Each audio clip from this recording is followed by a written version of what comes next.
ఒక జిల్లా ఒక ఉత్పత్తి వన్ డిస్ట్రిక్ట్ వన్ ప్రొడక్ట్ పథకం కింద ఆంధ్రప్రదేశ్లో ఎన్ని జాతీయ అవార్డులు లభించాయి?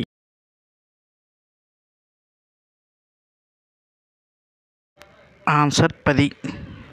ఆంధ్రప్రదేశ్కు లభించిన 10 అవార్డులలో 8 చేనేత మరియు హస్తకళల ఉత్పత్తులకు, 2 వ్యవసాయ రంగానికి చెందినవి.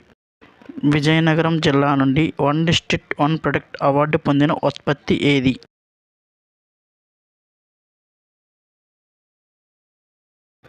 ఆన్సర్ బొబ్బిలి వీణ.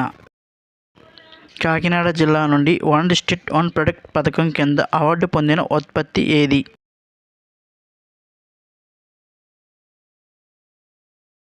Answer Peddapuram silk saris.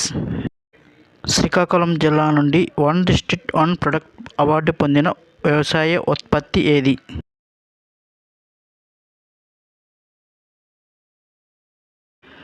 Answer జీడిపప్పు.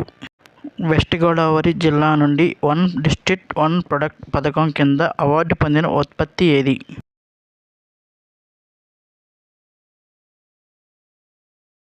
Answer crochet lace. ఆంధ్రప్రదేశ్లోని పశ్చిమ గోదావరి జిల్లాలో వశిష్ఠ గోదావరి నది ఒడ్డున ప్రపంచంలోని అత్యుత్తమ చేతితో తయారు చేసిన క్రోచెట్ లేస్ ఇక్కడ ఉత్పత్తి అవుతుంది. చీరాల పట్టు చీరలు బాపట్ల జిల్లా, వెంకటగిరి చీరలు తిరుపతి జిల్లా, ధర్మవరం పట్టు చీరలు శ్రీ సత్యసాయి జిల్లా, ఏటికొప్పాక బొమ్మలు అనకాపల్లి జిల్లా, గుంటూరు మిర్చి గుంటూరు జిల్లా వన్ డిస్ట్రిక్ట్ వన్ ప్రొడక్ట్కు ఎంపికైన ఉత్పత్తులు. ఒక జిల్లా ఒక ఉత్పత్తి పథకం గురించి దేశంలోని ప్రతి జిల్లా నుండి కనీసం ఒక ఉత్పత్తిని ఎంపిక చేయడం, బ్రాండింగ్ చేయడం మరియు ప్రోత్సహించడం లక్ష్యంగా భారత ప్రభుత్వం ఒక జిల్లా ఒక ఉత్పత్తి అనే చొరవను ప్రారంభించింది. డైలీ కరెంట్ అఫైర్స్ కొరకు మా ఛానల్ను సబ్స్క్రైబ్ చేయండి, లైక్ చేయడం మర్చిపోకండి.